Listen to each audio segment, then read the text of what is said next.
मोटरसायकलवरून येऊन महिलांच्या गळ्यातील सोन्याचे दागिने जबरीने खेचणाऱ्या 3 अट्टल चोरट्यांना जेरबंद करण्यात गुन्हे शाखा कक्ष 3 पनवेलच्या पथकाला यश आले आहे।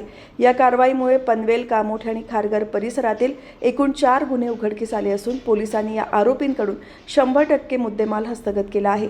गेल्या काही दिवसांपासून भरधाव वेगाने मोटरसायकलवरून येऊन महिलांचे दागिने लुटण्याच्या घटनांमध्ये वाढ झाली होती। या गंभीर गुन्ह्याची उकल करण्याचे मोठे आवाहन पोलिसांसमोर होते। चोरटे अवघ्या काही क्षणात गुन्हा करून पसार होत असल्याने फिर्यादी किंवा साक्षीदारांकडून पोलिसांना अतिशय मर्यादित माहिती मिळत होती।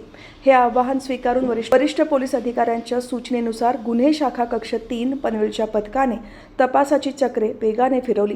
अखेर या प्रकरणी मोहम्मद शफीक, हनीफ शाह, विवेक विश्वनाथ सोनार आणि आदर्श हरिसिंग दर्जी या 3 आरोपींना अटक करण्यात आली। अटक करण्यात आलेल्या आरोपींची कौशल्यपूर्ण चौकशी केली असता त्यांनी गुन्ह्याची कबुली दिली। पोलिसांनी आरोपींकडून 9,93,500 रुपये किमतीचा मुद्देमाल हस्तगत केला आहे।